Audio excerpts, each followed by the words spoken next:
Parmi les nouveautés de ce recensement RGPH 2024, nous avons l'utilisation intensive des technologies de l'information qui a permis d'une part la disponibilité des résultats dans un laps de temps relativement court, de quelques semaines au lieu de quelques mois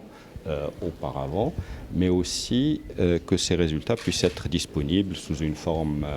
très facile d'utilisation et accessible à tous, que ce soit à travers des cartes interactives ou que ce soit à travers des tableaux qui peuvent être exploités par tous à partir d'aujourd'hui au niveau du site du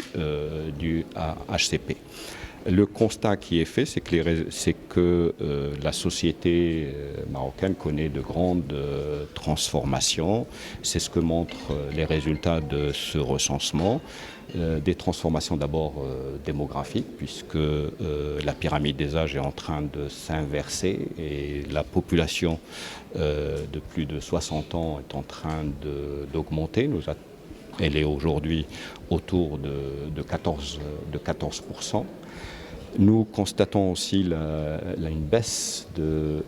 la natalité, puisque le taux de nombre d'enfants par femme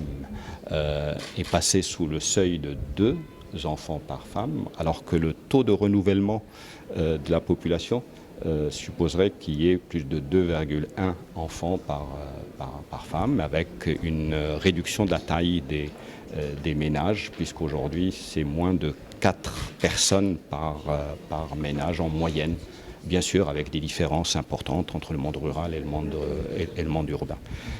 Nous constatons aussi une augmentation du taux d'urbanisation, on atteint presque 303%. Les indicateurs en matière de capital humain s'améliorent, en matière de scolarisation et en matière de des couvertures sanitaires, mais il n'en demeure pas moins qu'il y a encore de nombreux défis qui sont présents, des défis liés à des disparités régionales ou des disparités sociales au niveau de ces indicateurs. Des défis en liaison avec la concentration des activités et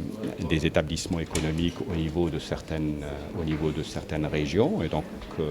aussi des implications sur l'emploi. Des défis liés aussi à l'autonomisation des femmes, puisque on constate qu'à un moment où le nombre de ménages dirigés par des femmes est de l'ordre de presque 20%, nous constatons que le taux d'activité des femmes demeure relativement faible. Pour suivre toute l'actualité d'EcoActu.ma, inscrivez-vous sur notre chaîne YouTube et rejoignez notre communauté sur Facebook et sur les autres réseaux sociaux.